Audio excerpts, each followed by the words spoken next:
The reader finds himself in the Duchy of Bright Moon. It's a dark night outside. Everyone is already asleep, and only a few lanterns illuminate the street. Inside, our hero is sleeping soundly, lost in a sweet dream. In his sleep, he sighs and turns over. When he does, the reader notices something. He is not alone in the bed. Lying beside him is a naked girl with red hair. The hero opens his eyes slightly. Flushing with embarrassment and pleasure, he reaches out to the girl, muttering the word, "Wife." Suddenly, lightning strikes and thunder rumbles. The red-haired girl jumps up indignantly and starts shouting at Zoanya. Here, the reader finally learns the name of the main character. The guy is shocked and confused. It turns out that the girl lying next to him is not his wife at all, but his wife's little sister. He hadn't realized it was her.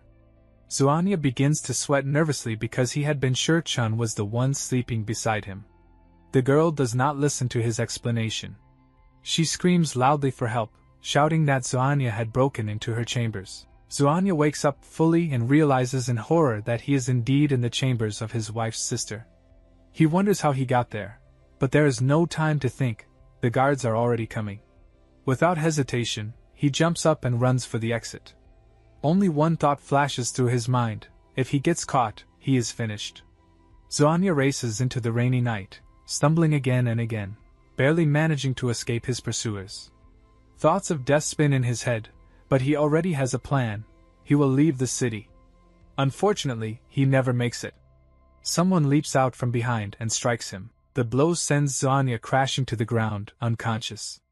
Behind him stands a large, muscular man in national clothes and a traditional hat. With an ominous voice, he mocks Zoanya for being too slow. "Lazy trash." The man ties the unconscious Zoanya to the tallest tree in the forest. Zoanya has no chance to resist. Lightning suddenly strikes the tree, and he dies instantly. The man smiles with satisfaction. Now he only needs to cover his tracks so no one suspects him. He mutters to himself that everything has been arranged perfectly. To the world, it will seem like a son-in-law who dared to assault his wife's sister had been struck down by heaven's punishment.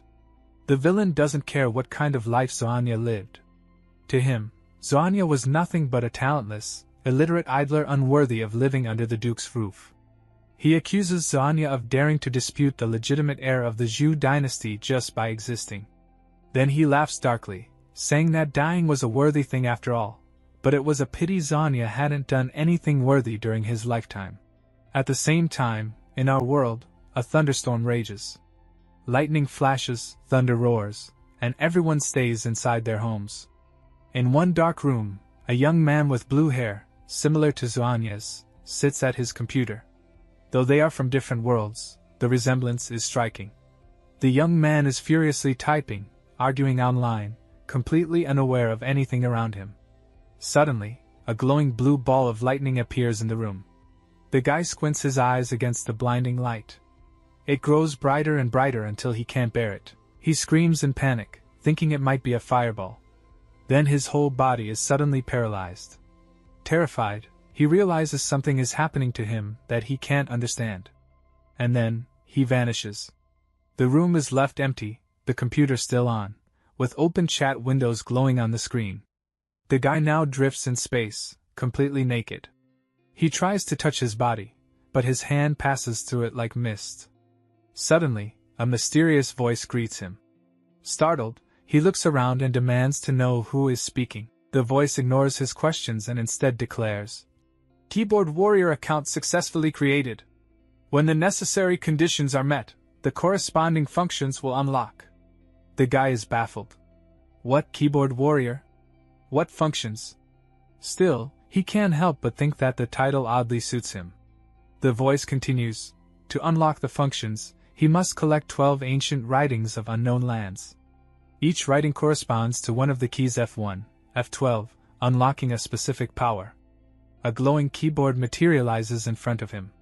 He recognizes it immediately. It's his own keyboard. The voice says goodbye and fades away. The young man frantically asks where to find the unknown lands, how to collect the writings, and how to leave this strange place. But before he can get answers, a shining whirlpool opens behind him. It pulls him in despite his screams. Consciousness fades, and through the rushing currents he hears muffled voices. Someone says they've found a corpse covered in burns, clearly struck by lightning. Another whispers it's the husband of the Duke's eldest daughter. A third gossips that he molested his wife's younger sister on the wedding night. The young man opens his eyes. He sees healers examining his body. They agree all evidence points to death by lightning strike, which conveniently rules out murder. The corpse suddenly sits up, coughing violently. The healers scream and scatter in terror. Only the head doctor is too shocked to flee. The guy looks around in confusion. The people are dressed strangely and speaking a kind of Chinese he doesn't quite understand. He wonders, is this reincarnation? A trip to another world? Or even punishment in heaven or hell? Out loud, he says only one word. Hello? At that moment, everyone turns to look at a forest clearing where two girls of stunning beauty approach. One wears a crown. Both are dressed in tight dresses that emphasize their figures. The guy's eyes sparkle with joy, and he blurts out, "What beauties!" The younger girl glares at him. She calls him Zuanya and mocks him, saying that if lightning didn't kill him, then even the heavens refuse to accept such trash. The young man doesn't realize yet that he has taken Zuanya's place. He only thinks it's a coincidence that this loser has the same name as him. The girl grows angrier at his blank look. She accuses him of pretending to be a fool and warns him not to claim he has lost his memory. The crowned girl finally speaks.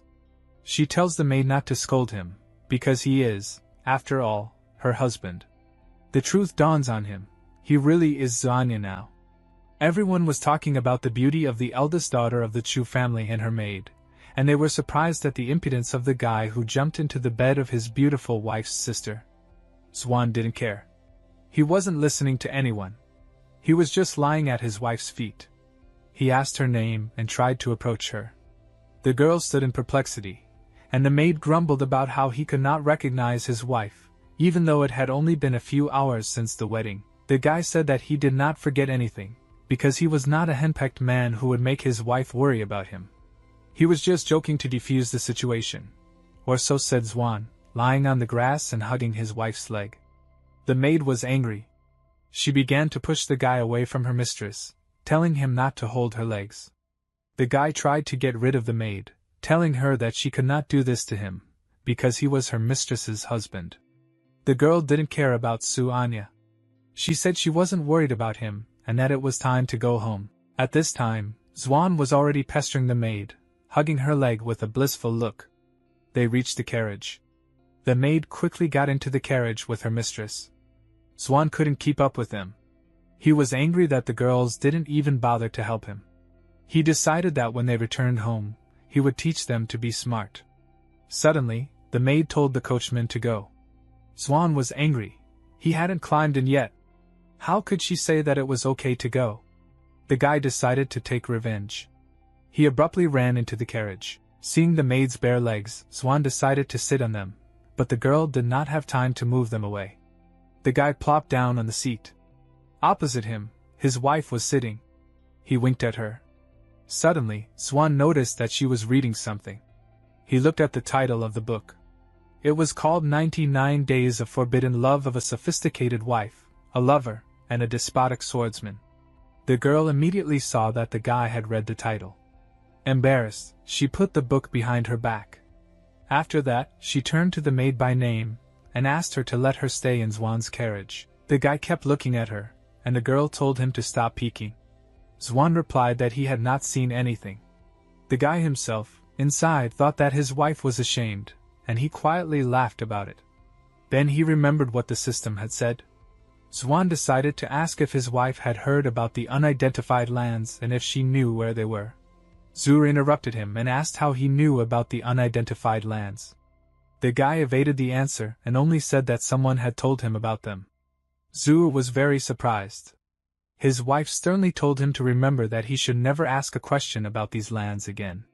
After that, they rode in silence in the carriage. Immediately upon arrival, a conflict arose.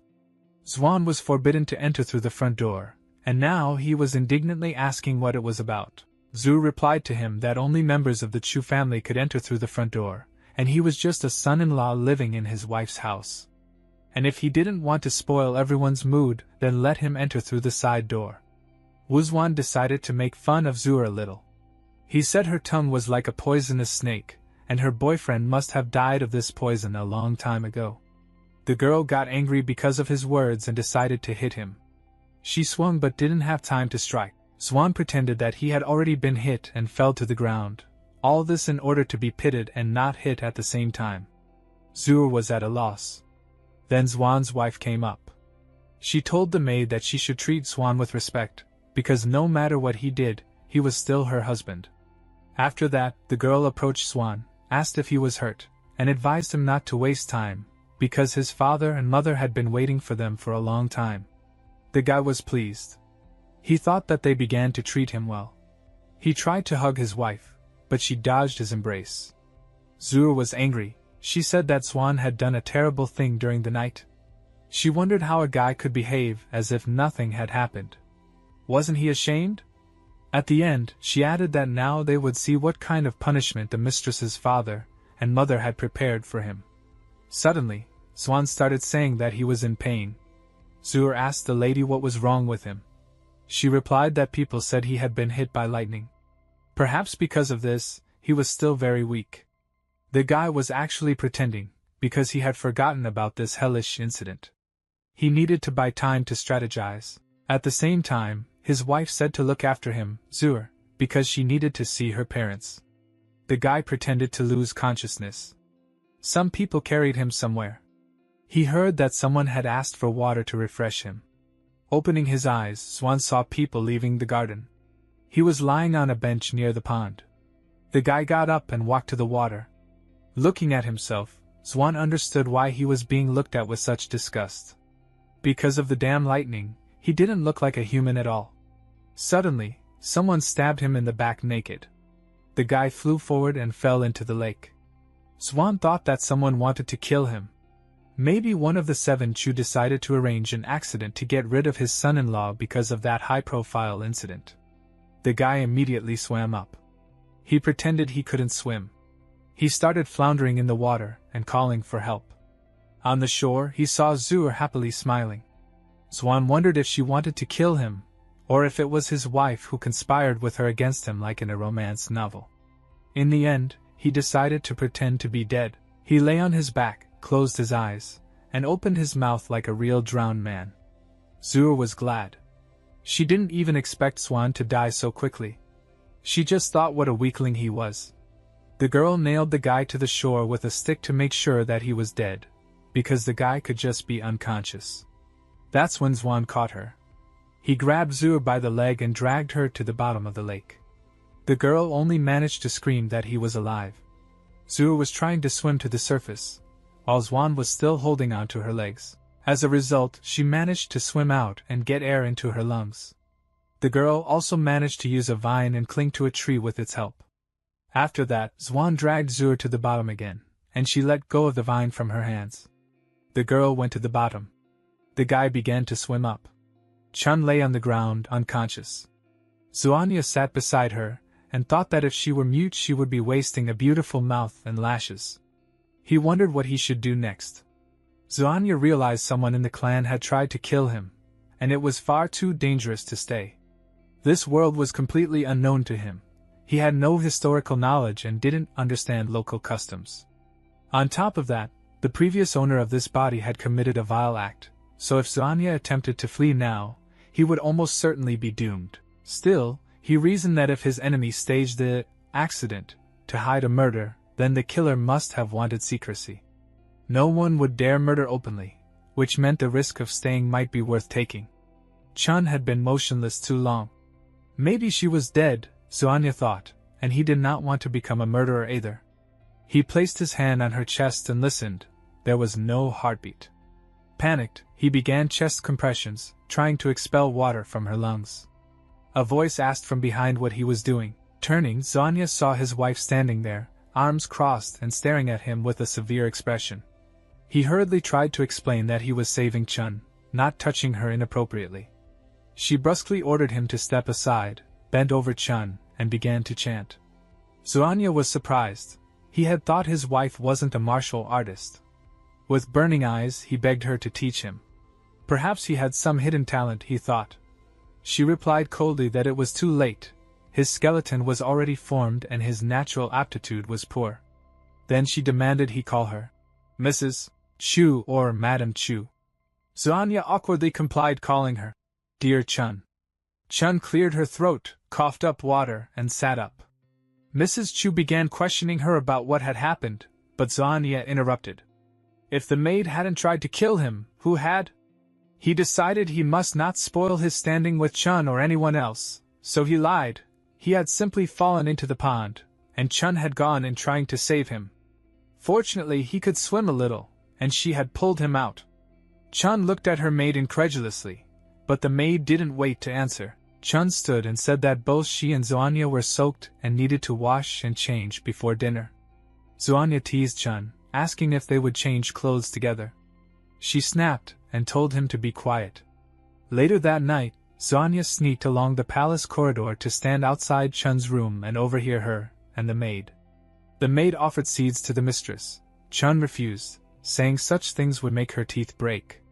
Xuanya heard them begin to discuss him. Chun asked the maid whether her husband's behavior seemed different now. The maid replied that Xuanya hadn't been so ungovernable before. Something had changed. They speculated whether the lightning strike might be the cause. Chun laughed it off. The maid then asked why Chun hadn't punished Xuanya for the incident the night before. Chun answered that the incident was strange and she needed to consult her parents first. The maid sneered that she regretted the lightning hadn't killed the trash, because then the mistress wouldn't have to waste time on him. Chun admonished the maid for speaking so, but Xuanya could not endure it. He pushed open the door and, yawning, entered the room.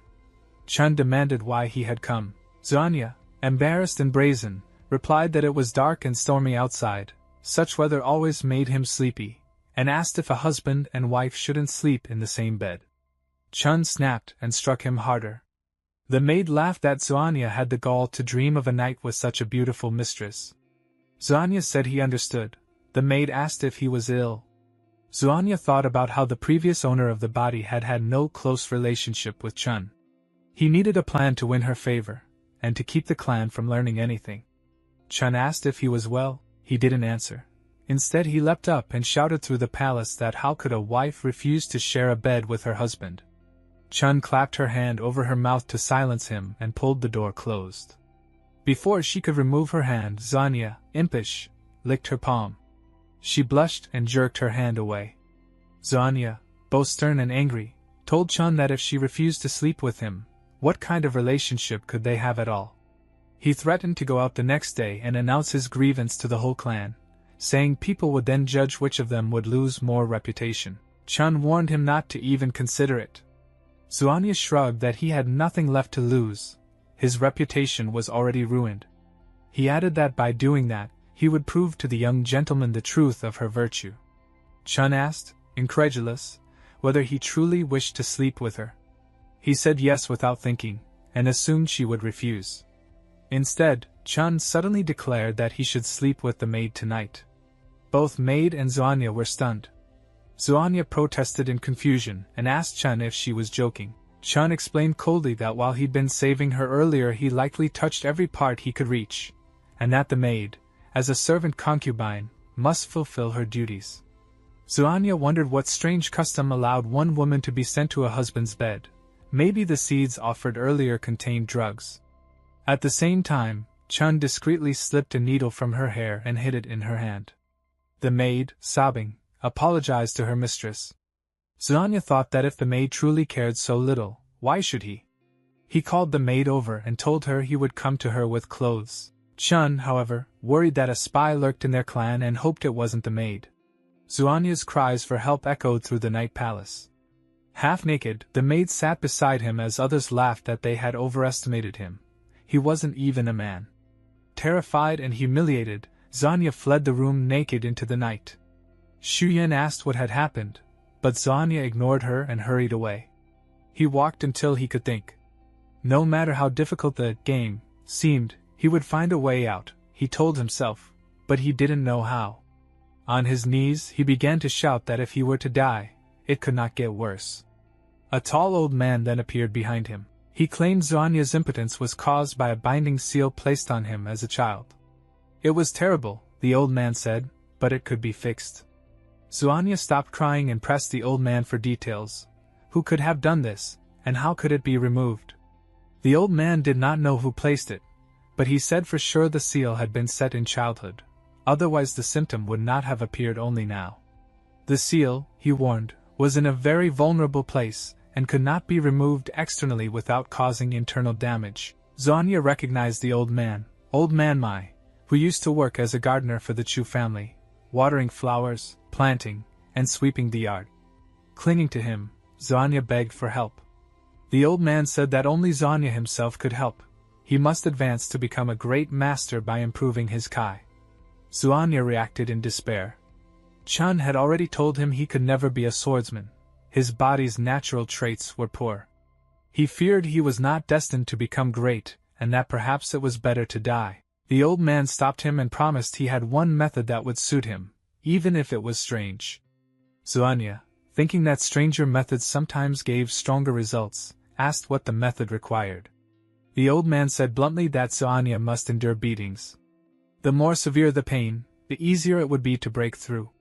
Xuanya balked, calling it degrading, but realized he had nothing to lose. After Xuanya hesitated, old man Mai shouted and demanded to know whether he wanted to become stronger. Xuanya shouted back that he did. The old man, smiling, tossed the scroll into Xuanya's hands and began to leave. Perplexed, Xuanya asked why the old man would help. They were neither friends nor enemies. Old man Mai replied cheerfully that he had little time left, and did not wish a precious technique to die with him. In truth, the old man hid his real motive. After many years, he had finally found a suitable vessel. Once Xuanya reached Grandmaster level, the old man planned to rid himself of Xuanya's cursed eunuch body. He chuckled at how long he had waited. Xuanya examined the parchment but found nothing useful. He almost threw it away, but then a notification appeared on the invisible scoreboard. An ancient scripture had been discovered, called the Phoenix Nirvana Sutra. The system asked whether Xuanya wished to activate the keyboard. Confused but curious, he answered yes. Glowing threads rose from the scroll and twisted into a keyboard. The system announced the scripture had been absorbed. The threads coalesced and a small girl, the system avatar, materialized. She stated that the first scripture was received and the F2 key was activated. The rage point system and a lottery function had been unlocked. Xuanya asked the girl if she had been speaking to him the whole time, and whether this was a dream or reality. Overwhelmed, he hugged the avatar. She disliked it, smacked him on the head, and flung him off. Then she explained, because he had activated the keyboard functions for the first time, he was granted 3 free lottery draws, with a high probability of winning and no rank limit. Next to the keyboard was a button labeled Prize. Xuanya pressed it eagerly. The first prize, from the Q key, materialized the ball of pleasure of a rich woman. The system laughed and explained that this item converted the pain inflicted by a rich woman into pleasure. It did not reduce damage, but while the effect remained, the bearer would not die from fatal damage. The final lethal blow would instead be blocked. Xuanya was disappointed. It sounded useless. The system told him he could place the item into the item panel and remove it with Q. Encouraged, Xuanya spun the lottery again. This time, the purple Jiki spawned a poison dagger. He gleamed, imagining a 999 stack weapon. The system mocked his greed. It warned that one who had once tasted this dagger had immediately died. Even the slightest lick would be fatal. Xuanya was elated to receive such a powerful item. Then, in horror, he realized he had automatically licked the blade. He yanked it away from his mouth and recoiled, shocked that he had reached out and tasted it without meaning to. He tried to press prize again, but an alert informed him the free lottery had completed. He frantically clicked the button many times, shouting for more, but nothing happened. The system informed him one game cost 100 rage points, and his rage was 0. Furious, Xuanya smashed the prize button to no avail. The system avatar scolded him and smacked him on the head again. Xuanya whined that the system was cruel and begged for an easier one. He wondered why his rage was 0. Hadn't he been certain he could generate rage? Then he remembered the Phoenix Nirvana Sutra he had just absorbed. Perhaps the associated benefits had been consumed. Despair turned to hope when he recalled he needed to press F2 to use the sutra. He pressed F2. A prompt asked if he wanted to study the Phoenix Nirvana Stupa. He selected yes. Golden threads wrapped around his body, filling him with a pleasant warmth. The air became sweet and his limbs filled with strength. When the threads faded, the system displayed a silhouette of his body with golden nodes. Messages announced the sutra had been mastered, the host had absorbed original Kai, 9 energy spheres were gathered, and level-ups were available. Xuanya realized he had indeed absorbed original Kai from the cultivation system. To test his newfound strength, he struck a nearby tree. To his amazement, his power had increased. He cracked the tree's surface. The blow still stung, so his sensitivity remained, and the pain generated a small amount of rage points. As Xuanya tested himself, he dressed. Although his arms still ached, he saw that the system's body silhouette displayed his cultivation level, useful, if obscure. He tried to follow the old man's masochistic method and intentionally hurt himself several times, but the energy gain was minimal. It seemed this method required genuine subconscious acceptance of pain. Forced, staged harm produced little effect. The masochistic approach, he concluded, might fail. Suddenly, a woman's angry scream pierced the air. The door flew off its hinges as a red-haired girl kicked it in. Xuanya immediately realized it was his wife's sister, Chun. Someone's foot in pink shoes with a pom-pom stomped hard on the table. A pink-haired girl with bunches on her head put her hand on her side and asked Xuan, who was standing right in front of her, why he had already forgotten about her. She touched his cheek, but he only looked embarrassed and thought she was very cute. Suddenly the girl jumped back and angrily asked why he was staring at her. A sign appeared above her head, rage points received from Chu Huanjiao plus 10. Xuan looked surprised at the rising rage value and laughed. The girl was so hot-tempered that she didn't even bother with formality. Again he called Chu his little sister and said he had always been interested in one question. She asked what he wanted to know. Xuan, sitting at the table in front of her, said her sister had a very pleasant-sounding name. So why was Chu given such an ugly name as Huanjiao? The girl raged, clenched her fists, and another sign appeared, rage points received from Chu Huanjiao plus 666. She shouted that Chu Yin had changed her name. Her real name was Jaiti. Xuan said he would never have thought that his young, cold wife would have such a rustic name.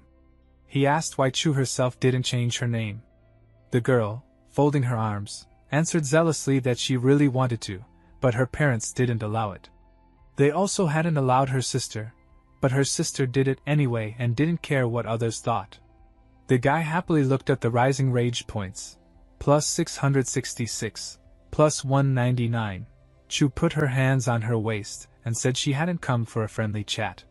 She wanted to finally settle the score. Xuan waved his hands nervously and said yesterday was just a misunderstanding.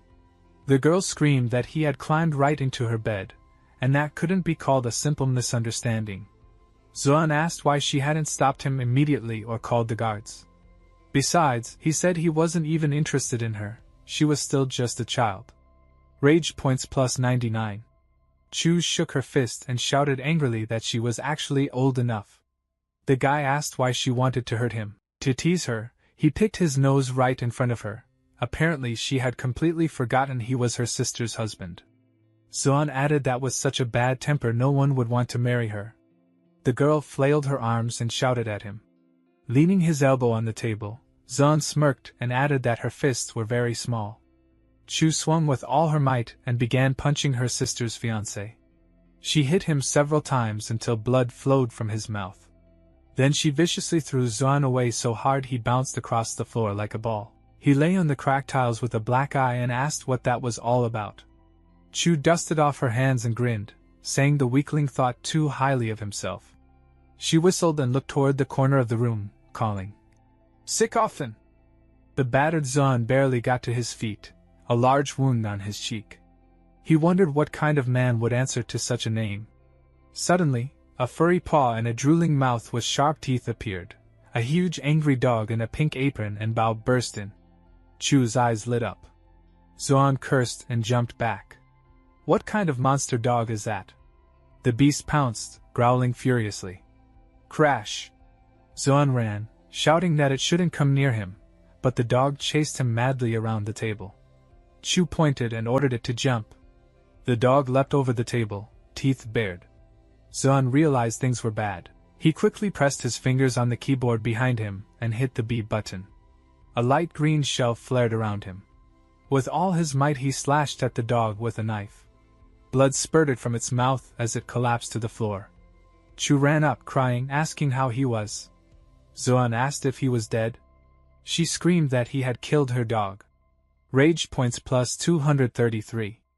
Zoan muttered that he thought he wasn't doing too badly. Furious, flames burned around Chu as she shouted that she would avenge Sikofan. She whipped at Zoan.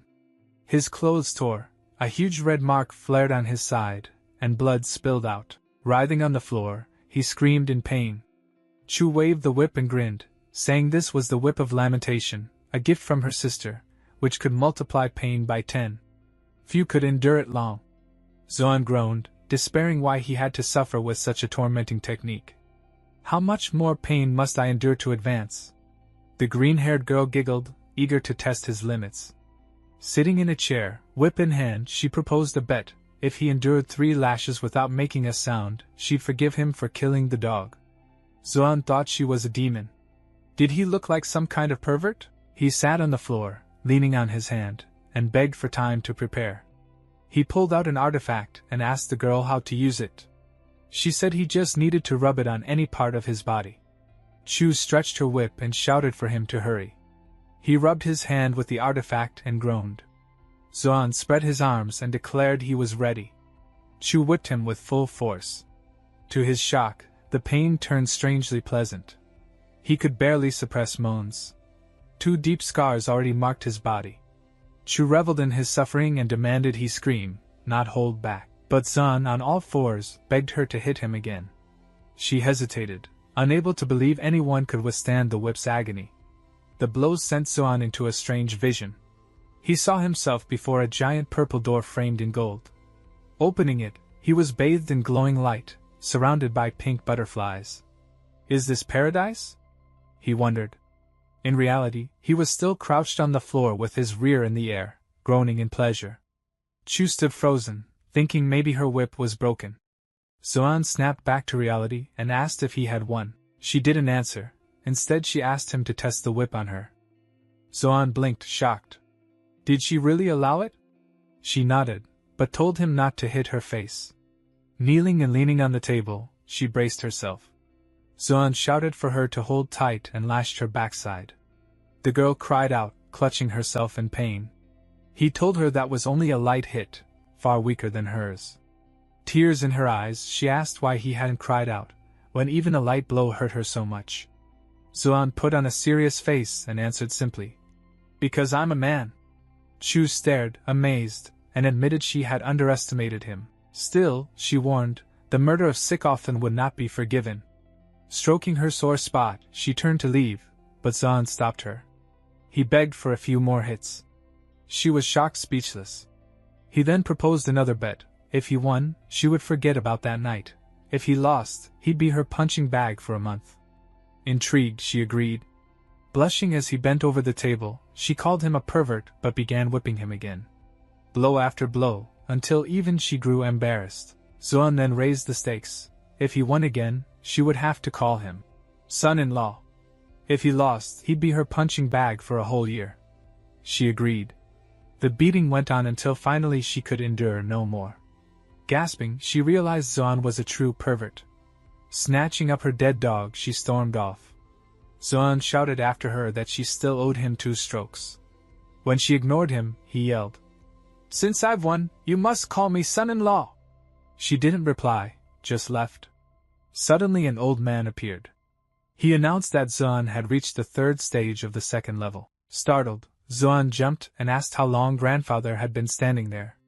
The old man ignored him, only remarking that enduring the whip had multiplied his body hardening several times.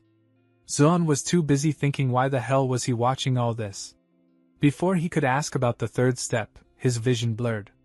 A system message appeared. Ball of pleasure effect expired. 2 uses remain. He woke on a cot.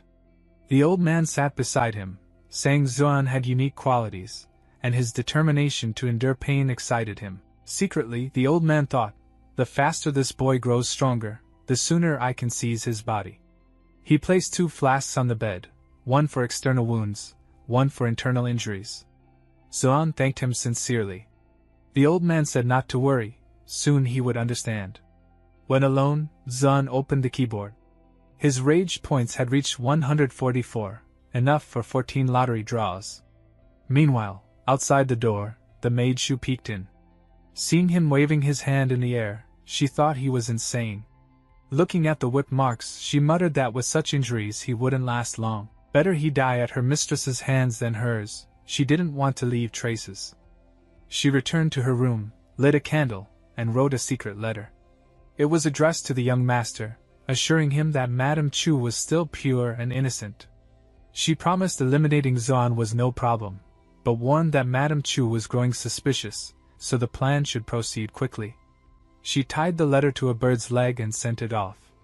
At that time, Zuan was happily spinning the lottery. The system girl sat nearby and asked why he was washing his hands so long. He replied seriously that luck never came by itself.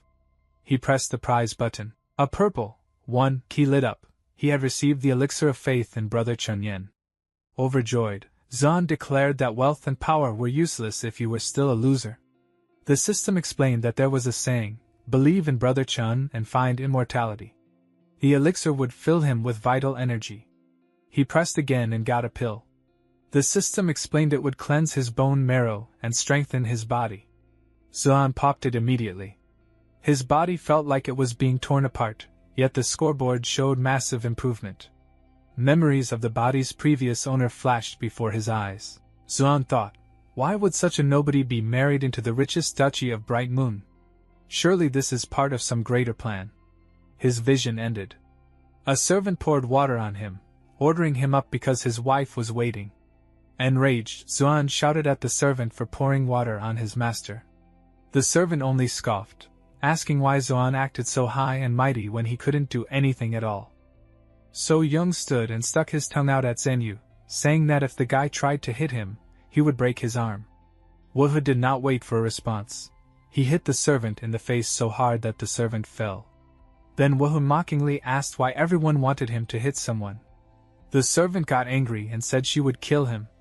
Suddenly, the commander of the guard appeared. He asked the servant what was going on. Zion immediately tried to justify himself. He pitifully said that he had carefully woken up Zanya, but Zanya had hit him in the face. Turning to the commander, Zion showed his injury and said that Zanya had broken his nose. The commander grew angry, saying that everyone was waiting for the devices, yet Zanya not only didn't go, but was also fighting. But when the commander turned to Zhuanyu, he saw that he was lying on the bed, covered in wounds from the whip of lamentation. Shocked, he exclaimed that the young master was seriously injured. Zun made a pitiful face and sadly said he couldn't even get up. The commander composed himself, and immediately ordered a stretcher for the young gentleman. Wuhu was a little shocked. He hadn't imagined they would decide to bring him like that. Soon, everyone was already gathered in the hall. They sat in a circle, and in the center, Zan was lying on a stretcher. Tai Myanman, Chu Chujin's best friend, was in the audience. Looking at her, Zan realized this girl had no malice. Suddenly, a middle-aged woman with purplish-red hair turned to the guy. She asked if he knew why he was there. Without hesitation, Zan immediately replied that he knew. It was all because he had gotten into bed with his wife's sister. The woman slammed her cup loudly on the table and shouted that he was a bastard. How dare he speak to her so brazenly? At that moment, a scoreboard appeared, plus 245 rage points from Kenwanju, a middle-aged woman. Zwan replied clearly that he understood. He had acted worse than an animal and deserved the harshest punishment. With those words, he opened his robe at his ribs, showing whip wounds. He explained that he had atoned for his guilt because the young lady had personally punished him with the whip of lamentation, and only after that did he receive her forgiveness. The woman turned to her husband, the heads of the Chu family. She said Hanjiao was, as always, in her own style. The husband replied that since Hanjiao had already punished him, it wasn't worth punishing him again. But then Chu Tashang, the brother of the clan head, spoke up. He said there were already many rumors going around, that this boy had gotten both sisters. Their clan was famous for pride.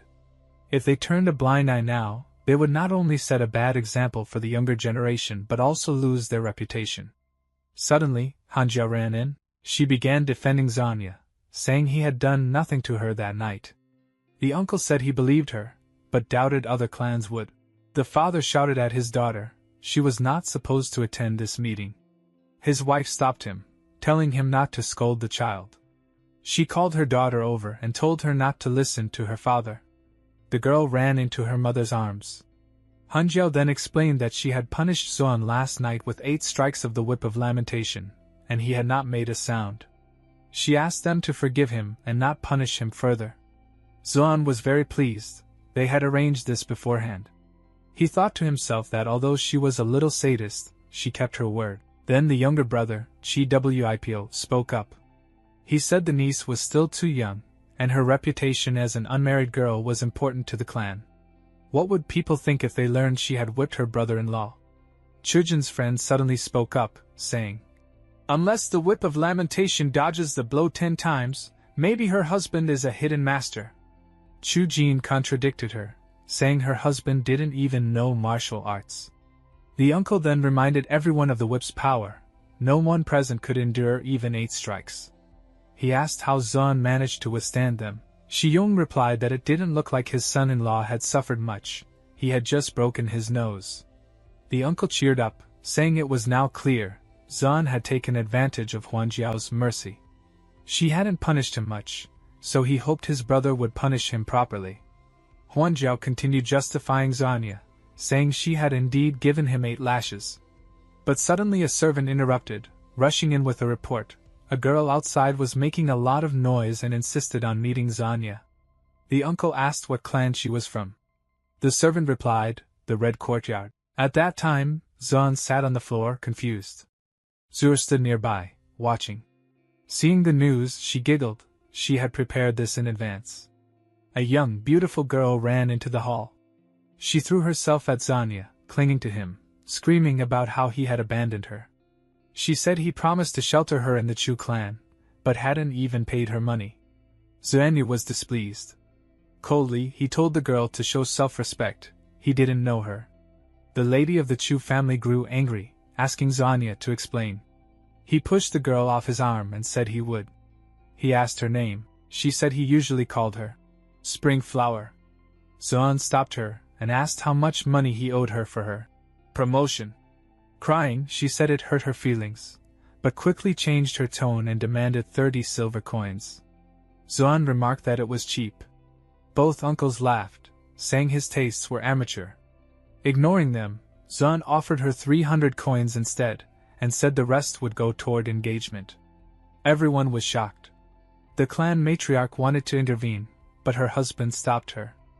Then Zuan turned to his wife, asking if she would lend him 300 coins since he had no money. She immediately agreed, curious about his plan. The servants brought the money. Pointing at it, Zuan said this was for the family's maintenance. His former concubine had run away from the military camp, but he thought she would cope. The hall fell silent, confused. Zuenyu sneered, asking if they didn't know how much his wife loved him. He said she would never abandon him. Then he added mockingly that the last concubine had been sent to the army to entertain the soldiers nightly. Chu Jin immediately ordered the girl taken to a military camp. Guards dragged her out as she screamed she didn't even know Zanya. Zuan waved and smiled, telling her not to worry. The Chu clan's army would take good care of her. As she was dragged away, she shouted at the servant with the broken nose, saying he had told her to frame Zanya. The servant slapped her, silencing her. But the clan had entered, furious. He asked the servant if it was true he had ordered this scheme. She also added that she thought it was the Duke's house, and that if she helped him, she would be able to earn enough for a lifetime. The servant realized that there was no way for him to justify himself. Then he fell on his knees and began to beg for mercy, saying that he had been ordered to do this. The head of the Chu clan began to ask about who ordered him. He didn't see that Zhu was standing behind him. She threatened the servant with a needle and hinted that if he told, she would kill him. The servant began to cry with fear and said that he had not seen the person who gave him this order. The servant explained that he did not see, that the man was talking to him from the other side of the wall, and that the man had bribed him. The servant also added that he never liked the fact that his young mistress married such a useless person as Swan.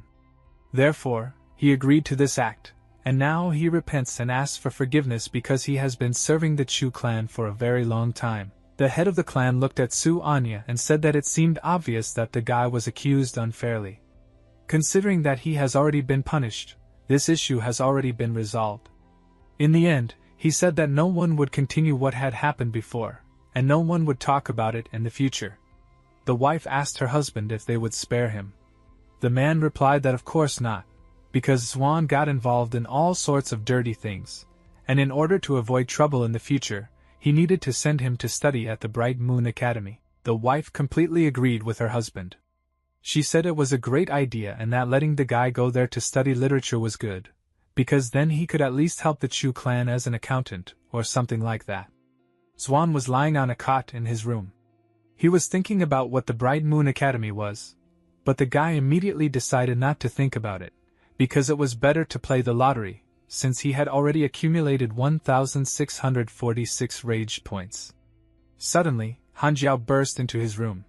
She called him by name, but he immediately asked her to call him brother-in-law. The girl, with a smirk on her face, said she wouldn't do it.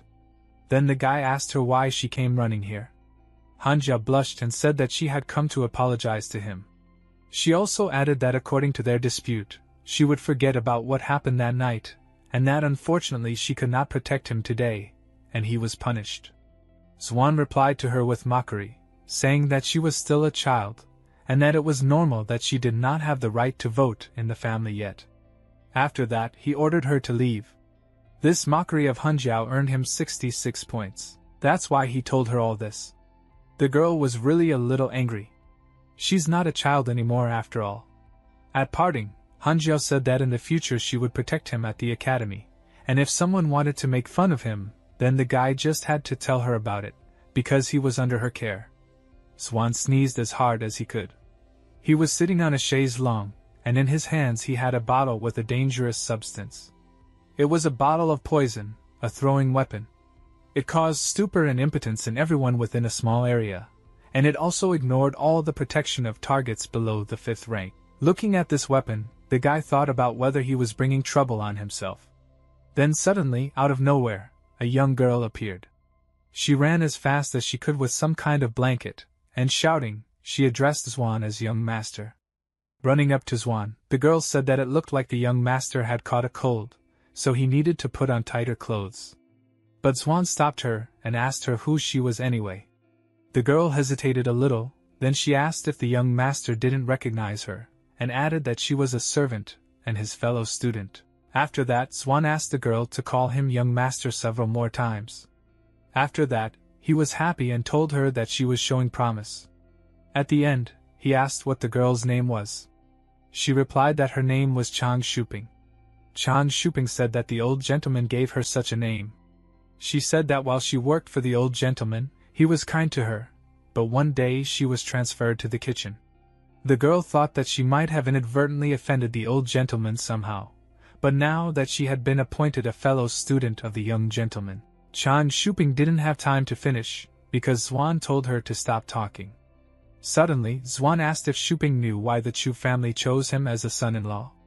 The girl replied that she knew, and added that their choice fell on him because when the young lady saw Zhu Anya, who was incredibly handsome, she immediately chose him. Zwan immediately thought that if Chu Qingyan had chosen him herself, then it was possible to rule out the possibility that she had a murderous intent because of a marriage of convenience. But then he thought that something was wrong, because Chu Yun was not stupid, and although Zwan immediately dismissed these thoughts and justified the girl by saying that she chose him because of his beautiful appearance and beautiful body, after these thoughts, Zwan asked if Shuping knew who Zhu was. The girl immediately responded positively and added that she was the young lady's personal maid, and asked if the young master was trying to bring him and Zhu together. Zwan didn't like this question. He asked what the hell Shuping was thinking, and whether Zhu had grown up in his true family. Shuping replied that this was not true, because Miss Su was picked up from the street 3 or 4 years ago. Then Zwan asked if Shuping knew the masters and how many of them there were in this city. Shuping replied that she knew the masters, but unfortunately they were not here at all. And leaving aside Bright Moon City, she doubted that there was even one master in their entire Linchuan commandery. Zwan, who was drinking tea at the time, even spat it out. He was so shocked. He asked Shuping again, and she replied that Zwan should know that there are only 3 dukes in the Zhou dynasty, a grand marshal, a general of swift horses, and several kings. They alone of all are masters. In the end, the girl added that there are so few masters that there could be no masters in their city. Zwan was terrified. He told Shuping to stop, and asked if there was a miracle doctor in Bright Moon City who was known all over the world. Shuping immediately replied that there was such a person, and this was Divine Physician Jai, the most skilled doctor in the entire Linchuan commandery. Zwan immediately jumped up from the couch and on the move told the girl to bring this doctor to him. But Shuping immediately stopped the young gentleman and said that Dr. Jai was taking 10 taels of silver for the registration fee. Zwan was shocked, but then the girl said there was another way to get to him. Shuping and Zwan were standing in a huge crowd of people. Zwan asked his friend why there were so many people here, unless there were so many rich people in Bright Moon City. Shuping objected in response, and said that most of them did not come to Dr. Jai. Then suddenly, the 2 guys in front started shouting and asking where Miss Jai was, and why she was still not there, because they wanted to see her. Hearing this conversation, Zwan immediately asked Shuping if Dr. Jai was a girl. Shuping explained that she was the daughter of Dr. Jai, who was not only very beautiful but also gentle and kind.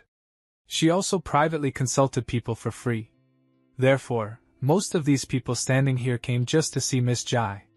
Zwan sarcastically asked how many girls Shuping had seen in her entire life, and he added that he was afraid that the girl had been lonely for a very long time, so the female gorilla in her eyes may seem extremely beautiful.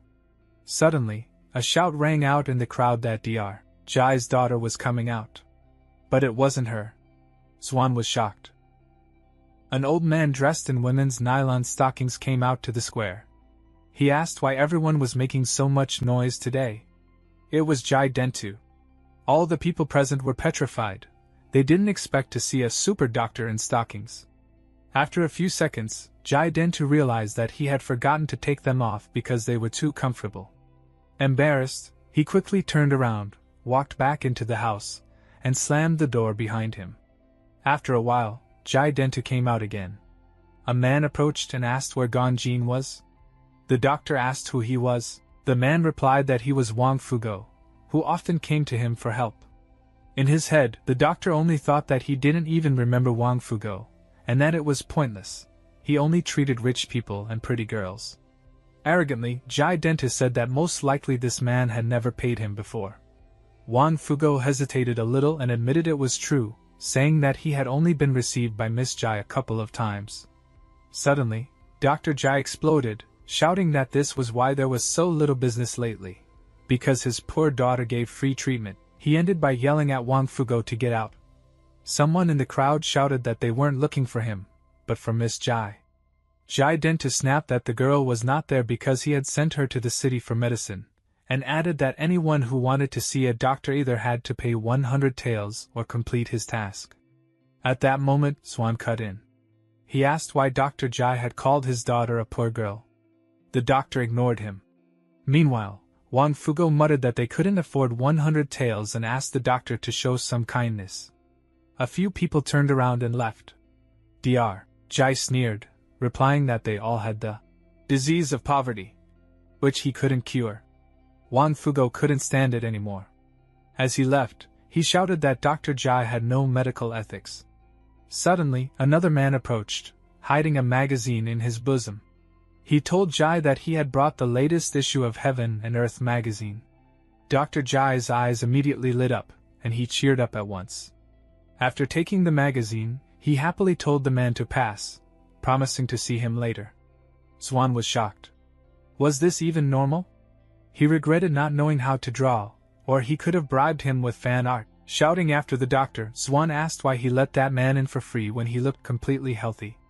Dr. Jai replied that if Zwan wanted a consultation, He either had to pay 100 taels or complete his task. He pulled out a slip of paper on which it was written, "The brilliant doctor seeks to improve the Kai pill. For this, he requires 10 bezels of unyielding jackals." Swan completely lost his temper. Was the doctor deliberately making things impossible? Dr. Jai only shrugged and said he wasn't forcing him. If Swan could do the task, fine. If not, too bad. Swan turned to Shuping, asking why this man was so arrogant. Wasn't he afraid of being beaten? Shuping nervously warned him to be quiet. A few years ago, some people had tried to use force, but all of them had been beaten half to death by Dr. Jai. Many influential people even backed him. For example, whenever the city head came, Dr. Jai behaved with perfect politeness. Swan groaned. Why was this guy so annoying? Was it really impossible to complete the task? Shuping explained that an unyielding jackal was at least second-class strength, with leaders at third class. Hunting even one was difficult, but 10? Impossible. Worse, they always appeared in packs of 10 to hundreds. Shuping added that they were called unyielding, because you could never outrun them, and they would always catch you instead. Fighting them was life-threatening. Swan sighed and told Shuping to go back, asking her not to tell anyone he was here. Running off, the girl promised he could rely on her. She always kept secrets. She even said she'd leave work early. Swan thought gloomily that she'd probably betray him anyway. Later, Dr. Jai was lying on his bed reading the magazine. Swan approached and asked if he could really cure all diseases. Dr. Jai replied that everything could be treated, except poverty. The guy then asked what would happen if he completed the task, but the doctor failed to cure the disease. Jai glanced at Swan's pants and said if he meant that problem, then yes, it was incurable. Swan panicked and told him to be quiet, since everyone in the square was watching. But it was too late. Everyone had already heard. Some began pitying him, saying he was still so young but already incurable. Others whispered if it was a venereal disease and whether it was contagious. Swan's face darkened in humiliation. Still, he declared he would complete the task, but demanded to know where the jackals lived. Dr. Jai taunted him, warning he might die, but in the end tossed him a healing medicine. Jackals were too dangerous. This bottle might save his life. Swan thought, sharp-tongued, soft heart, this man really was a doctor. But in reality, Dr. Jai only hoped that if Swan had a potion, he'd go deeper into the valley and never come back. Soon, in a clearing, beast girls with furry ears and tails were playing. Swan's eyes widened. He had entered paradise. Their tails and ears were real, not accessories. Overjoyed, he even got a nosebleed. But suddenly, someone grabbed his shoulder. A deep voice asked if this brother was coming. Turning around, Swan saw a huge, broad-shouldered man radiating killing intent, but he didn't notice. The man smiled and asked if Swan didn't recognize his brother. He introduced himself as Mayu Washer, saying they had once drunk and gambled together. Swan replied he was heading to the Valley of Jackals. Mayu Washer said he was going too and suggested they travel together. But secretly, he thought about how last time, Swan had completed his task by accident when lightning struck. This time, he'd make sure Swan was torn apart by jackals so even his bones wouldn't remain. As they walked, Swan trailed behind, studying him.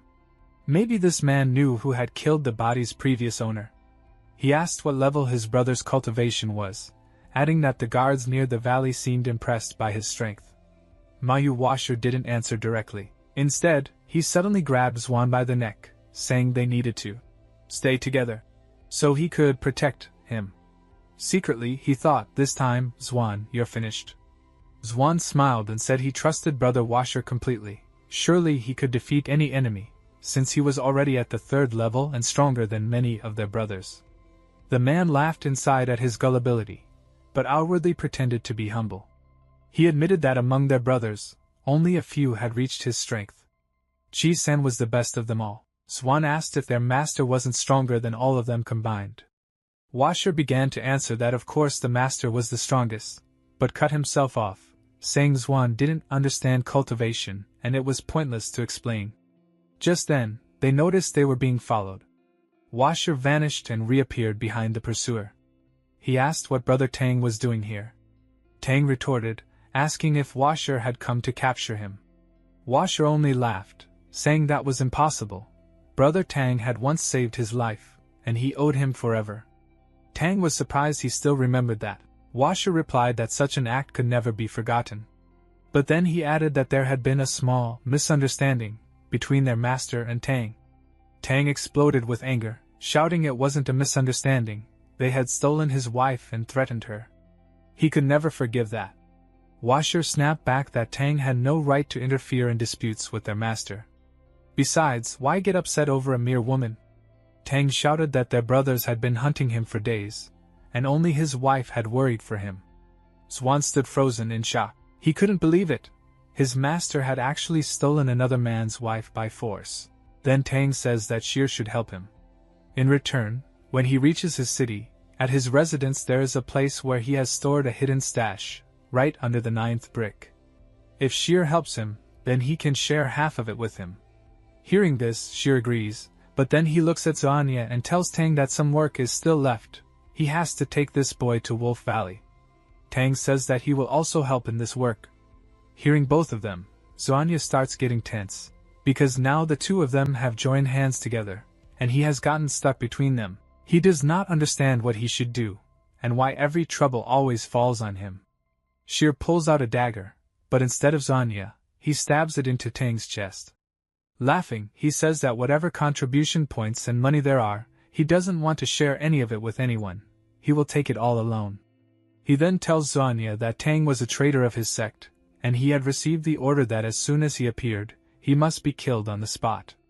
Zoanya thinks that just now he had called that man his brother, but right before his eyes he has been killed. Who would want to be his brother now? Sheer continues, saying that Wolf Valley is just ahead. Brother Zhu, don't you want to go there? Zoanya becomes very nervous hearing his words, but still he says that the divine physician has given him a task to collect Gubayos, and that is why he is testing his luck. Sheer laughs with an evil grin, saying that last time Zoanya escaped, he didn't manage to kill him. But this time, now that they have met again, he will completely finish his job. He stretches out his hand towards Zoanya. Zoanya quickly thinks of something and suddenly does something that shocks the man. Zoanya starts acting, falls to the ground, and begins screaming in pain. Seeing this, Sheer mocks Zoanya, calling him extremely weak. He insults him, and even kicks him. Sheer says that last time he didn't kill him, he even tied him to a tree and struck him with lightning, yet still he didn't die. Because of that, his leader scolded him. But this time, his luck won't be so good. Sheer presses his foot against Zoanya's head. Zoanya asks him if everything that happened that day was all part of his plan, but why does he want to harm him? In reply, Sheer says that Zoanya has provoked some people whom he should never have provoked. That's why very powerful people are after him. Zoanya thinks, just who wants to kill me? And even asks who he provoked. But Sheer tells him that these questions should not be asked to him. He should ask them to King Yama instead. Then Sheer lowers his dagger right in front of Zoanya's face. Hearing his words, Zoanya wonders why his tone has suddenly become so harsh. Then Sheer says, "If you don't want to die quickly, then answer some of my questions." Zoanya asks, "Which questions?" Sheer asks, "Tell me, what is First Mrs. figure like? Is it very great?" Zoanya says, "Are you asking about my wife?" He replies yes, and says that just imagining her makes his mouth go dry. Hearing this, Zoanya becomes furious. He pulls out his dagger and attacks Sheer, wounding him. At that moment, Sheer realizes that Zoanya is a cultivator. Shocked, he asks, You're a cultivator?" But Zoanya doesn't give much of a reply. Instead, he grabs Sheer's legs, drags him, and pulls him toward a huge dark abyss. There, countless eyes can be seen glowing in the darkness. That place is completely pitch black.